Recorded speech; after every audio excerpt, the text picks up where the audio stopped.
Hi friends, and welcome to the third class of Law of Torts.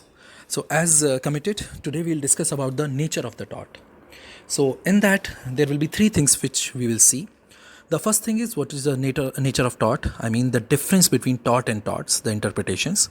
Then we will see as a second point the difference between different types of interpretations between tort and crime, tort and contract, tort and quasi contract, and tort and trust. And also, we will see before that what is the application of privity of contract in tortious liability, whether it is applicable or not. So, first we'll start with the nature of tort. First, we'll see what is the difference between tort and torts. So, in the last class, when we were discussing about the elements of the tortious liability, we were discussing about the two maxims as a remedy. And those maxims were ibi jus ubi remedium and ubi jus ibi remedium. We have also seen that ubi jus ibi remedium was limited in approach because it says when there is a right, then only there is a remedy. While ubi jus ibi remedium said that when there is a right, the person has to be given a remedy irrespective of whether there is law or not. While in ibi jus ubi remedium says when there is a remedy, there will be right. So now let's see how the difference is interpreted. So when we talk about the application of ibi jus ubi remedium, so Saman took a reference of that, and he said, as the maxim suggests, that it is applicable as where there is a remedy, there is a right. So he said that the nature of tort is limited, even tort law is uncodified. So it means although there is no statute and the compensation can go any levels as proportion to the injury, but still he said that the nature of tort is very limited. It cannot be extended beyond particular point. And also he said that only nominated wrongs are wrongs. So when there is a nominated tort, then only it has to be considered. So this principle of Saman was called pigeonhole theory. It's called pigeonhole theory. In Hindi it is called Kapot Gavaksh ka Siddhant because it is limited. It has only limited provision as per him. He said although it is a tort is an evolving concept and it is uncodified, but still nature of tort is limited and only nominated wrongs are wrong as per this. And hence he believed in ibi jus ubi remedium, and hence he named the tort as law of torts. Means there are a collection of, this is a collection of certain torts, and that only is all, nothing beyond that. This idea was challenged by Winfield because Winfield believed in a concept of law of tort, means a unified law which is not limited, and he took the reference of the maxim of ubi jus ibi remedium, means where there is a right, there has to be a remedy. So he said, he also contended that what Saman has said, that nature of tort is not limited, and it is also wrong that only nominated wrongs are wrong. Although in spite of that, he said that when we apply ubi jus ibi remedium, and when we say that it is a law of tort, it means that there is a duty against whole society for the person. Tort is a dynamic and developing concept, and hence for a new remedy, a new legal provision has to be made. It cannot be limited as Saman has said. So this is a difference between the interpretation, and as if we believe in Saman theory, which is a pigeonhole theory, and as per that theory the law of tort is limited, then we have to say that it is law of torts, while as per Winfield theory it is called the law of tort because the nature here is not limited.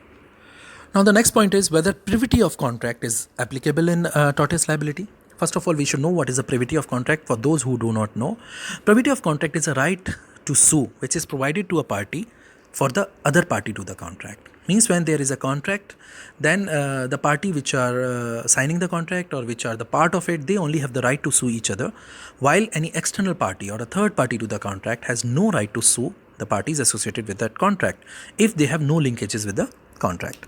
So as it is very clear that the concept of privity of contract is very much applicable to contract, while the tortious liability is not limited to the contract. It is limited, it is applicable as a general, it is applicable towards the society. So hence it is very clear that the privity of contract is not applicable in the case of tortious liability. Now there are certain case laws which support this, and we will see them now one by one. The first case is Winterbottom versus Wright. It is 1842 case. And the finding in this case was that the action in tort is independent of a contract. I'm repeating it. The action in tort is independent of a contract, and it is irrelevant and unjust to consider that privity of a contract is essential for an action in tort. So it is very clearly stated in this case outcome that action in tort has nothing to do with the contract. It is irrelevant to relate these two, and privity of contract has no relevance in determining the action in tort. Another famous case which takes a reference of this is Donoghue versus Stevenson. It is 1932 AC case from English jurisdiction. In that case, the fact of the case was there were two persons, one boyfriend and girlfriend. They have gone to a restaurant and they took some drink. The girl, when she was having the drink, she seen some snail in the bottle and she immediately got fainted. Now they took that matter to the litigation. Then the restaurant owner, he said that it is a matter with the manufacturer of the drink because he was just serving it and the bottle was opaque. It was with a reasonable care. It cannot be seen that what is inside. So they just washed their hands. They told that we were just serving it, and it has to be matter has to be referred to the manufacturer. While the manufacturer said, he cited the privity of the contract. He said that I delivered the drink to the restaurant owner, so the person who's a consumer of it, he has no right to bring the litigation against me. So now in that case, it was decided that the privity of contract has no relevance in the cases related to tort, means towards the person in general.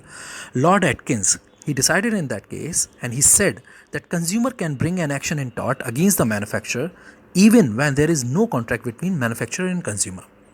So these two cases, they clearly illustrate that there is no application of privity of contract in the matters of tortious liability.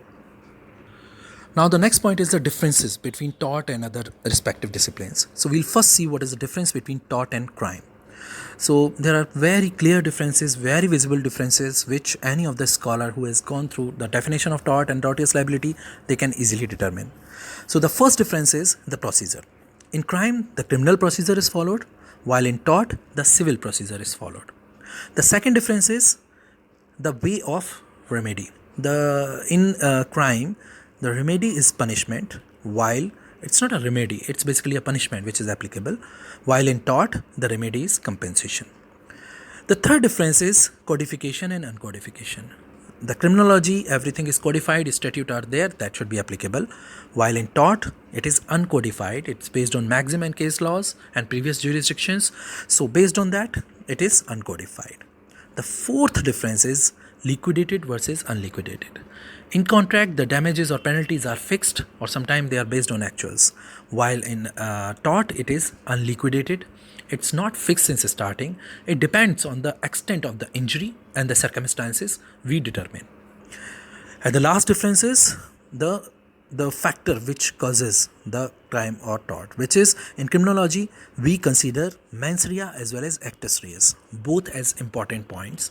The intention is equally important, while in tort, only actus reus is considered, except there are certain torts like specific torts where we give weightage to mens rea too. But in general, in tort, only your action and the consequences, it matters. So we have seen there were 5 differences in general between crime and tort. The first is the procedure, criminal versus civil procedure. The second is punishment versus compensation. The third is codified versus uncodified. Fourth is liquidated versus unliquidated. And the last is in crime, it's mens rea and actus reus which is considered and which is reviewed, while in tort, only action is important. Now, the second difference we have to see between contract and tort. So, in contract, as we say, everything is written as per the agreement that needs to be followed, while in tort, it is uncodified, means it is based on the level of the injury.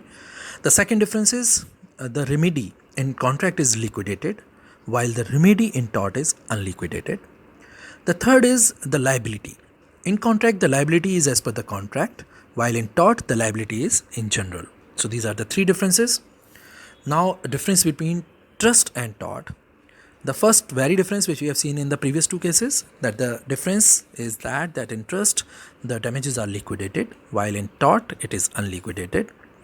Now, trust has originated and it is applicable to court of chancery, while tort is related to the common law procedure, which is the civil law proceedings. Now, difference between quasi-contract and tort. In quasi-contract, things are liquidated, while in tort, things are unliquidated. Quasi-contract is a liability towards the person, which is based on a coincidence, while in tort, liability is towards the general people. So these are the typical differences between crime and tort, contract and tort, trust and tort, and quasi-contract and tort. So this is a very important point. This can come in the exam. And just before this, we've seen the privity of contract and tortious liability. That is also a small answer question because the case laws there are important. And the difference between tort and torts, this is something which you should know, being a scholar of law of torts. So this is all for today. In the next classes, in the class 4, we will take up about vicarious liability. Thank you. Stay tuned.